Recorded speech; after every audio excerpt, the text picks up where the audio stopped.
Bom dia pessoal, como é que vocês estão? Tudo jóia? Tudo bem? Espero que essa videoaula te encontre bem. Essa é uma videoaula para o 7º ano.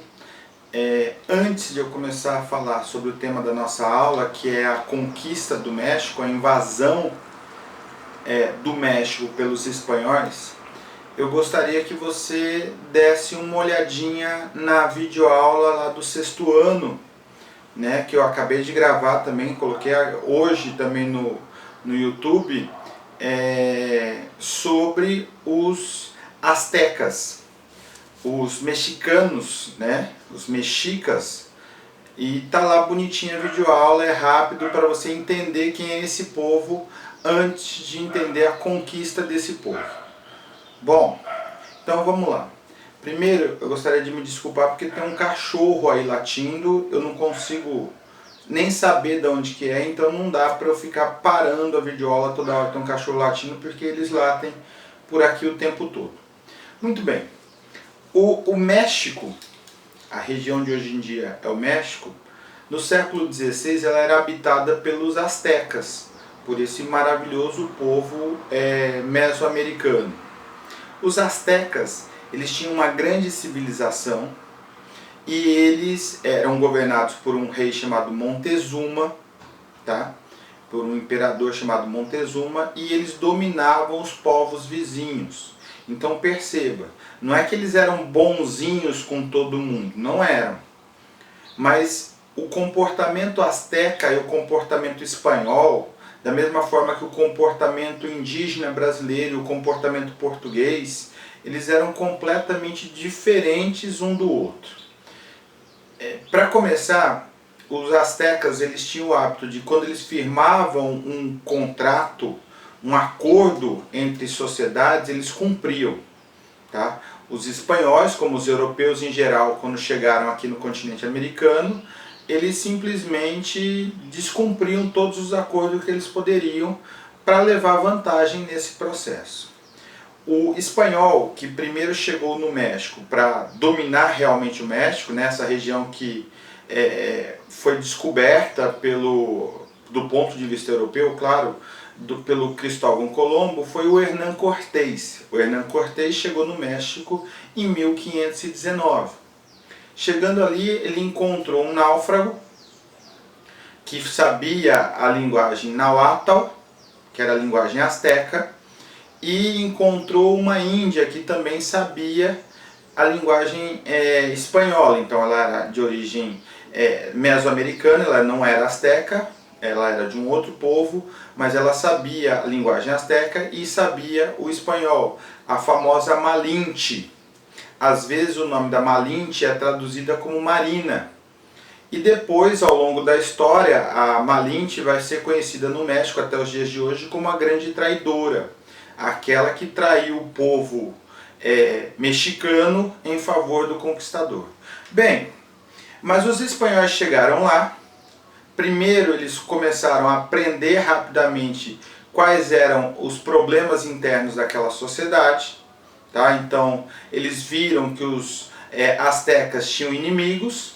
Tá? E a primeira coisa que os espanhóis propuseram para eles, para esses inimigos dos astecas, era uma união contra os astecas. Então eles se juntaram com esses povos e foram lá e derrotaram os astecas. Tá? Mataram, estupraram, era um negócio terrível, terrível.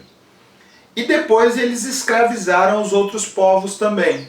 Tá? Então eles dominaram rapidamente, em poucos anos, eles dominaram completamente o México. E aí eu vou te contar algumas curiosidades históricas, para você ver como os astecas deram um azar danado.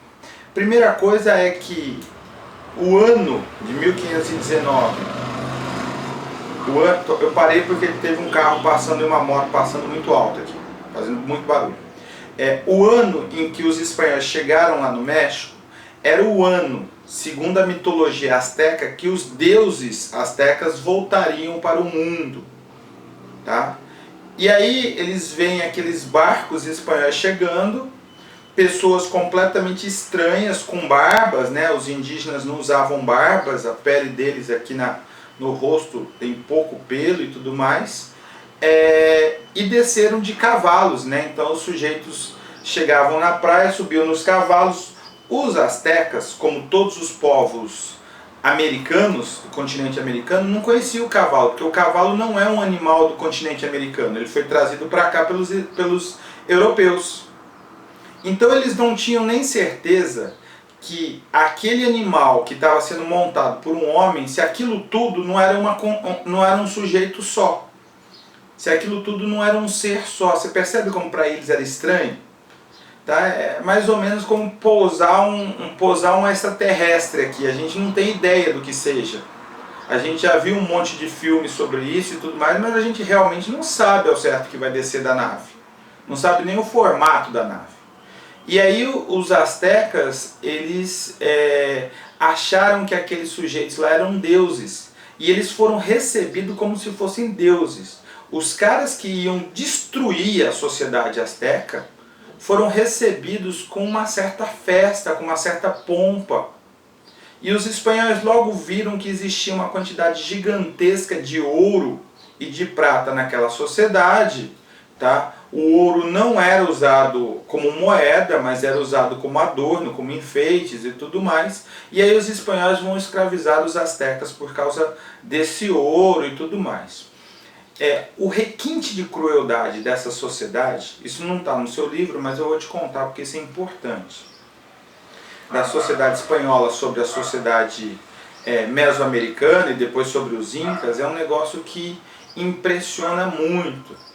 Para você ter ideia, quando os indígenas, depois de escravizados, se recusavam a trabalhar, os espanhóis perguntavam para eles, manga comprida ou manga curta?